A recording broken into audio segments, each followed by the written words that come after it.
राधे राधे दोस्तों। आज की कहानी है गरीब की दिवाली। एक छोटे से गांव में एक गरीब परिवार रहता था। वह बेचारे बहुत ही मुश्किलों से अपना समय काटा करते थे। कभी तो भूखे सो जाते और कभी खाना खाकर उनके ऐसे ही दिन व्यतीत हो रहे थे। एक दिन उसकी पत्नी बोली कि अब हम क्या करेंगे, इस छोटे से खेत में हमारा गुजारा नहीं हो पाता है और हमारे बच्चे भी भूखे रहते हैं। लोगों की पढ़ाई के खर्चे और पिताजी की भी दवाई का खर्चा होता है। ऊपर से यह दिवाली भी आ रही है। बच्चे कह रहे थे कि हमें नए कपड़े और पटाखे भी चाहिए। अब बताओ खर्चा कहाँ से होगा। यहाँ तो भूखे मरने की नौबत आ गई है। घर में अनाज का एक दाना भी नहीं है और ये खर्चा कहाँ से उठाया जाएगा। तभी उसका पति कहता, तो तुम ऐसा करो, सेठ के यहाँ से कुछ राशन ले आओ। मैं फसल आते ही सारा पैसा चुका दूंगा। वह सेठ के यहाँ जाती तो सेठ मना कर देता है कि पहले से ही तुम्हारा इतना कर्जा है और अब मैं तुम्हें राशन बिल्कुल नहीं दे सकता हूँ। वह बेचारी कहती, भैया दे दो, मेरे बच्चे भूखे हैं और पिताजी भी भूखे बैठे हैं, उन्हें दवाइयाँ भी खिलानी हैं। तभी वह कहते, देखो बहन, मैं तुम्हें पहले से ही इतना कर्जा दे चुका हूँ और तुम इतने दिनों से यही बात कह रही हो कि फसल आते ही सबका चुका देंगे, लेकिन अभी तक तुम लोगों ने 1 रुपया भी नहीं दिया। मैं तुम्हें अब आगे कोई राशन नहीं दूंगा। वह बेचारी निराश होकर घर पे आती और अपने पति को बताती है तो वह कहता, कोई बात नहीं, देखो मैं एक जगह से कुछ उधार पैसे लेकर आता हूँ, शायद वो दे दें। अगर देते हैं तो हम अपने बच्चों के लिए कुछ खाने के लिए ले आएंगे। वह बोली, ठीक है। वह दोस्त के यहाँ जाकर कुछ पैसे मांगता है तो वह भी मना कर देता है कि पिछली बार तो मैंने तुम्हें उधार दिए थे, अब मेरे पास तुम्हारे लिए एक भी पैसा उधार नहीं है। वह बेचारा वहाँ से भी वापस आ जाता है। उसकी पत्नी पूछती तो वह कहता कि मुझे कहीं से कुछ रुपए भी नहीं मिले। वह कहती, तो ठीक है, मैं काकी के यहाँ से कुछ खाना मांग लेती हूँ। बच्चे बहुत भूखे हैं, उन्होंने 2 दिन से कुछ नहीं खाया है। तुम ऐसा करो, बच्चों को देखना, मैं जा रही हूँ। वह काकी के यहाँ जाती तो वह बोली, क्या बात है, तुम इतनी रात को कैसे आई हो।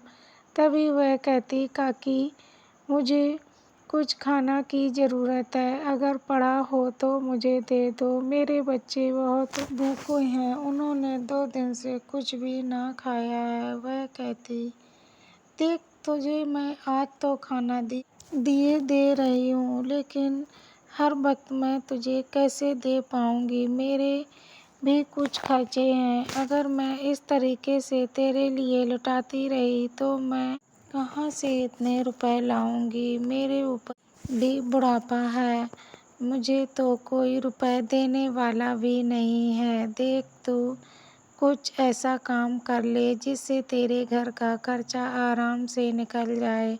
ऐसे तू कब तक किसी के सहारे बनी रहेगी। वह बेचारी इतनी सब कुछ सुनकर आँख में आंसू भर आते हैं और वह खाना लेकर घर पे आती, अपने बच्चों को खिलाती है। तभी उसके ससुर कहते, क्या बात है बहू, खाना बनने में आज बहुत टाइम लग गया। तभी वह कहती, पिताजी मैं क्या करूं, कुछ भी बनाने के लिए नहीं है, मैं क्या खिलाऊं। तभी वह कहते, तो कोई बात नहीं बेटा, मैं पानी पीकर ही सो जाता हूँ। इस तरीके से इन लोगों के दिन कट रहे थे। वह बेचारा उदास होकर घर से बाहर बैठ जाता है और सोचने लगता है कि 1-2 दिन में मेरी फसल कटने लायक हो जाएगी। मैं फसल को काट के खाने का इंतजाम कर दूंगा। फिर कुछ दिन बाद फसल तैयार हो जाती। वह जल्दी से सुबह उठता और खेतों पर जाकर फसल काटने लगता है। फिर वह थोड़ी अनाज काट के निकाल लेता है। फिर बाजार में बेचने जाता। उससे कुछ जो पैसे मिलते उससे घर का राशन पानी ले आता है। उसके बच्चे राशन पानी देखकर बहुत खुश हो जाते हैं और कहते, पिताजी मैं आज पेट भर के खाना खाऊंगा। बहुत दिनों से हमें पेट भर के खाना नहीं मिला है। तभी बच्चों की माँ जल्दी से खाना बना देती है। सभी लोग पेट भर के खाना खाता। फिर वह अपनी पत्नी से कहता है कि अब तो दिवाली भी आने वाली है। कल हम सारी फसल काट कर शहर में बेच आएंगे, जिससे हमें पैसे मिलेंगे। उससे हम अपने बच्चों के लिए नए कपड़े और पटाखे और मिठाई खरीद लेंगे। वह बोली, हाँ तुम ठीक कहते हो। बच्चे बहुत दिनों से कह रहे थे कि माँ मुझे कपड़े और पटाखे मिठाई चाहिए। वह बोला, तो ठीक है, कल हम फसल काट कर जल्दी से आ जाएंगे। तुम भी हमारे साथ चलना और बच्चों को भी लेकर चलना। हम लोग ढेर सारे पटाखे और मिठाइयाँ कपड़े खरीद लेंगे। वह बोली, ठीक है। सभी लोग शाम को सो जाते हैं। तभी कुछ लोग कहते हैं कि रामू की फसल तो बहुत अच्छी हुई है। अगर इस तरीके से हर साल उसकी फसल अच्छी होगी तो यह हमसे आगे निकल जाएगा। हम ऐसा करते हैं, इसकी फसल को आग लगा देते हैं। रात में चुपके से जाकर उसकी बेचारे की फसल में आग लगा देते हैं। जब सुबह उठता तो देखता सब तहस नहस हो चुका है। वह बेचारा रोता हुआ अपनी पत्नी के पास आता और कहता, अब हम क्या करेंगे, हमारा तो सब कुछ उजड़ गया। अब हम घर का खर्चा कैसे चलाएंगे। अब तो भूखों मरने की नौबत आ गई है। वह देखती खेत पे आके तो वह भी रोने लगती है। कहती, यह किसने कर दिया, किसी को शर्म भी ना आई यह करते हुए। अब हम बताओ क्या करेंगे। वह रोते रोते जंगल की तरफ चला जाता है। उसकी पत्नी भी बेचारी बच्चों के मारे चुपचाप घर आ जाती है।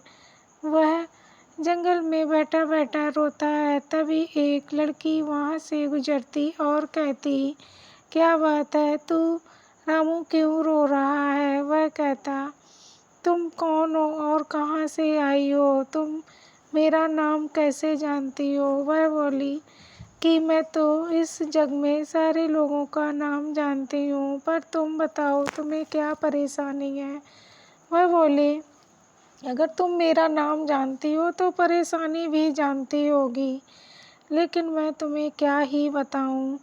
वह बेचारा चुपचाप उदास बैठ जाता है। तभी वह कहती, देखो तुम ऐसा करो, उस पहाड़ी के पीछे एक तालाब है। तालाब में जो कमल लगा है तुम उसको तोड़ लेना और वहीं पर गड्ढा खोद कर देखना, तुम्हें एक सोने के सिक्कों से भरा कलश मिलेगा। वह कहता, क्या तुम पागल हो, पहाड़ के पीछे कहीं कमल का फूल होगा। अगर हो भी गया तो उसको तोड़ने से और गड्ढा खोदने से क्या हमें सोने से भरा कलश मिल जाएगा। वह बोली, हाँ तुम करके देखना। वह कहता, ये तो कहानियों में हमने सुना है, हकीकत में नहीं। वह यह कहकर चुपचाप उठता और घर के लिए चल देता है। घर पे पहुंचता तो सारे बच्चे अपने पिता का इंतजार कर रहे थे कि आज तो पिता फसल काट के हमें बाजार लेकर चलेंगे और हम ढेर सारे कपड़े और मिठाई और पटाखे खरीदेंगे। बच्चे खुशी से झूम रहे थे। वह यह सब नज़ारा देखकर रोने लगता है और कहता, मेरे बच्चे मेरा कितनी बड़ी बेसब्री से इंतजार कर रहे हैं और मैं यहाँ पर अपने बच्चों के लिए कुछ भी ना कर सका। वह रोते हुए फिर जंगल में आकर बैठ जाता है। वही लड़की फिर मिलती है। फिर वह कहती, तुम फिर आ गए, क्या हुआ? फिर वह कहती, देखो मेरा मूड बहुत ख़राब है और तुम मुझे परेशान मत करो। फिर वह बोलती, देखो मैंने तुम्हें रास्ता बताया है, अब तुम्हें चुनना है या नहीं ये तुम्हारे ऊपर है। वह फिर एक बार मन में सोचता है कि क्यों ना हम इसके बताए हुए रास्ते पर चलें, शायद हमें कुछ हासिल हो जाए। वह चलते चलते पहाड़ी के पीछे जाता। वहाँ पर एक बहुत बड़ा तालाब था, उसमें एक कमल का फूल लगा मिला। वह मन में सोचता, ये तो लड़की बात को सच बता रही थी, यहाँ पर तो कमल का फूल भी मिल गया। वह फूल को तोड़ती, तभी एक उसमें से हाथी निकलता। वह हाथी को एक लड्डू खिला देता। फिर वह वहीं पर गड्ढा खोदकर सोने से भरा कलश निकाल लेता है। यह बात सच देखकर वह खुश हो जाता और जल्दी से अपने घर आता। फिर वह अपनी पत्नी को सारी बात बताता। पत्नी कहती, ये तो बहुत बड़ा चमत्कार हो गया है, हमारे तो भाग्य ही खुल गए, उस बच्ची ने हमारी किस्मत को चमका दिया। फिर वह कहता, हाँ अब तुम ऐसा करो, जल्दी से बाजार जाने की तैयारी करो। वह सभी बच्चों को लेकर बाजार जाती। फिर वह ढेर सारी मिठाई और कपड़े सबके लिए लेते हैं और ढेर सारे पटाखे भी लेकर आते हैं। जो रईस बड़े लोग पटाखों को चलाते और अच्छे कपड़े पहनते, मिठाई खाते, वह सब सामान लेकर आता है। सभी लोग अच्छे से दीपावली मनाते और खुशियों से सब लोगों का दीपावली का त्यौहार होता है। तो दोस्तों कैसी लगी ये कहानी? अगर अच्छी लगे तो कमेंट में हमें ज़रूर बताना और ऐसी कहानी सुनने के लिए मेरे साथ जुड़े रहना। फिर मिलेंगे दोस्तों। जय श्री राधे कृष्णा।